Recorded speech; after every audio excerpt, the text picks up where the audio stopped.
Hello and welcome to another episode. In today's episode, I am going to be explaining what is an array in JavaScript. But before we get started, if you're new to my channel, make sure to hit that subscribe button. If you like this video, don't forget to give me a thumbs up. Okay, so let's get started.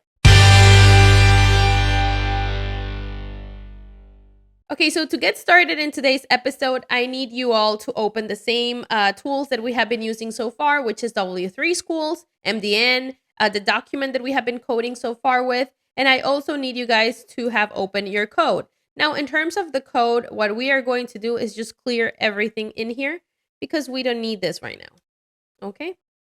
We don't need that, and as well, we do not need, let's see, well, let me just go ahead and make sure I save this. Let's go back here. Let's hit refresh just to make sure our console is empty. Okay, perfect. And in MDN, I just want you on the search box to get to this article. You're simply going to type in the keyword array, and then you're going to hit enter, and you're going to get into this article. And in JavaScript for W3 Schools, I need you to jump into the JavaScript section, and then you're going to go all the way to look for something that says JS arrays. Okay, so first and foremost, what is an array? So for that, let's go ahead and let's read a little bit before we get into the details. So in W3 Schools, it says that an array is a special variable which can hold more than one value.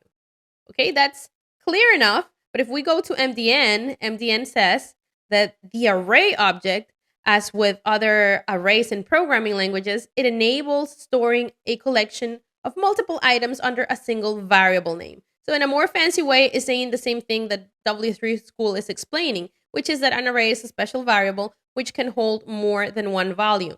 Now, you might be asking yourself why in MDN, which is the official site for JavaScript, it says that the array object, so it's considering an array an object, is because remember when we were discussing data type, specifically primitive data types, I show you this picture right here.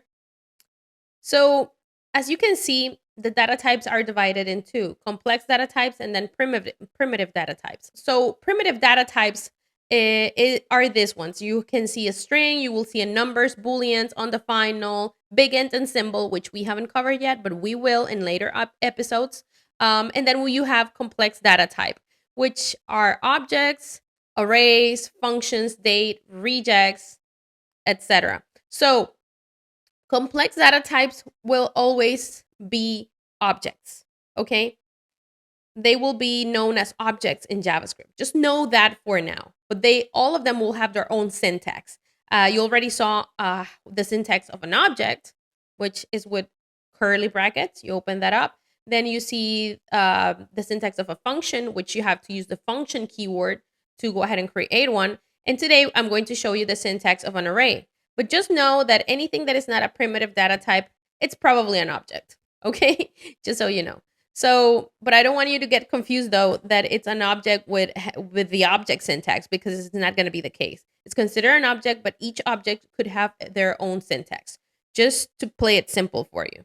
Now, let me go ahead and explain you a little bit what an array is. Let's say that an array is a special type of object in JavaScript that will allow you to store and manipulate a collection of values, such as, let's say, number, strings, or even other arrays. And they will be identified especially with just square brackets. They will be identified with square brackets, and each value in the array is going to be separated with a comma, and you will be able to access to individual elements of an array by using their index, which will start with 0 as the first element. So this is just for you to know the concept of an array, but let me go ahead and dig deeper here and explain you this into our code so that it's a little bit more clear, okay? So let's go ahead and use our code, and we are going to create right now an array,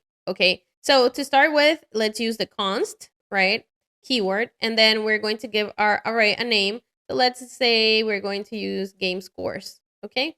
And then equal to, and we open brackets, and then in here, we're going to input our numbers. So 1, 2, 3, 4, 5.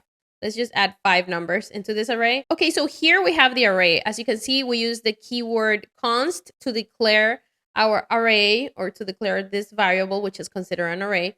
So I gave it a name of game scores, and then I used the assignment operator, which is equal. And then I opened the brackets to input items inside of that array. And the items will be 1, 2, 3, 4, 5. I did not use string this time. I just want to use numbers just so you can see a little bit in how this will look like. Okay, so if I go ahead and let's say that I want to console.log this in here, I simply do it in the usual way. I use console.log, and then in parentheses, I will say console.log game scores. So if I console.log that, I should be able to get all the values inside here, all the items that you see inside of this array. So let's hit save. Going back to our code, let's hit refresh, and boom, you see here are all the values of that array in particular. Now, if you click this little arrow right here, you will see some numbers in here. 0, 1, 2, 3, 4. So what is that, you will be asking to yourself? What are those numbers? So these are called index, okay? These are the index of the array. The index in an array is a numerical value that is used to identify the position of an element in an array. So let's say that we want to identify what is the, let's say the index of, let's say the number 3 right here. So number 3 index is number 2. Why is that? It's because every time in an array, the index will start at 0. So if we go back here into our code, you see, you might think the index of 1 is 1. Well, no, it's not. The index starts at 0. So for number 1, your index is 0. Number 2, the index is 2, it's 1. Number 3, the index is 2, and so on and so forth. So let me just go ahead and add a comment in here. Okay, and let's state that index always starts at 0 in JavaScript, of course, right? So in that bracket that we created in that array, right, 0, it'll be considered like the 0, 1, 2, 3, 4. Those are the index for those items right there. We have 5 items inside, 1, 2, 3, 4, 5, but the index of each is 0, 1, 2, 3, 4. Okay, so I hope that makes sense. But if you have questions, remember, just leave them in the comment section below so I can help you out. Okay, and then now that you know which index belongs to what number in there, you can go ahead and you can console.log just the index of that array. Let's say that you don't want to console.log the entire list of items. Well, you can go ahead and you can access to just, let's say, if you want to display number 4, you can go ahead and access to that index right there. So number 4 index is 3. Okay, so let's go ahead and do that. Let's use console.log and then game scores. And then here to console an index, you go ahead and you use the brackets. And then let's say that I want to see the item, this item right here. So the index will be 0, 1, 2, 3. Okay, so I want to see number 3. Okay, the index number 3, which the value should be 4. So let's go ahead and hit save. And now going back to our code, let's hit refresh. And as you can see here, we got the value, which is 4. Same thing, if we want to go ahead and display, let's say, the index number 4, then it'll give me 5. Let's hit save. Let's hit refresh. And there you go. You see? That's because the index for 5 is 4. Okay, remember, this is the index, and these are the actual items. Now, right now, I gave you numbers, but you can go ahead and you can actually create index for, I don't know, let's say strings. If I go ahead and I create a string, an array with a string, I can do const. And then let's say fruits.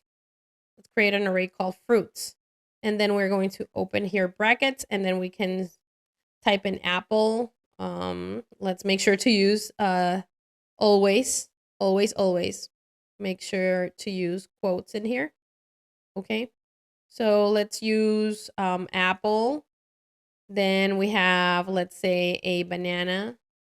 Then let's say that we have, okay, apple, banana. And let's say that we have an orange right there. An orange. Okay. So we created another array, and the name of it is fruits, right? So let's say that I want to go ahead and console.log an item of that array is in specific. So in which position will be orange for you? What will be the position of orange? Go ahead and think about it and try to solve it yourself. If you want, you can pause the video and I'll give you the answer in a moment. Okay, so let me just go ahead and give you the answer. So to console.log the orange right here, all you have to do is console.log, right? And then in parentheses, I'm going to console.log fruits, and we're going to open brackets. And now the index for the orange is 0, 1, 2. So it's number 2. Okay. And then we're going to hit save. Going back to our code, let's hit refresh.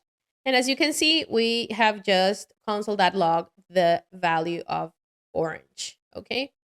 I mean orange, which is the value of fruit. So that's number 2 in this index. So I hope that index is clear with these examples. Now, another thing that I want to show you is that you can change your data, your array data, or you can add some array data. Same as when we were adding things to our objects and we were deleting things to our objects, we can do the same thing with an array. So if you go back to W3 schools right here, so as you can see here, if you scroll down a little bit, you are able to create an empty array, and then you can start giving the values by using the index. So we can go ahead and we can do that just to show you that example, and then you can go ahead and play around on your own. So let's create another array, and then we're going to call this array superheroes. Superheroes, okay? And let's open this array. And by the way, just make sure that there are no spaces here, because if not, then you're going to get an error, okay? So just make sure that between equal and the brackets, there is no spaces, okay? So let's create a superheroes, let's say, and then let's leave that empty, right? Let's leave that empty. If I right now console.log superheroes, I am going to get the following in my console. Let's go back to our document and let's hit refresh. Okay, so as you can see, it's empty.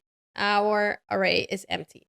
So let's go ahead and let's add superheroes to our array. So to add superheroes is very simple. If we follow the instructions here, you just have to use the name of your array, and then inside of the brackets, you give the index, and then you give the value that you want to declare. So let's go back and let's do superheroes.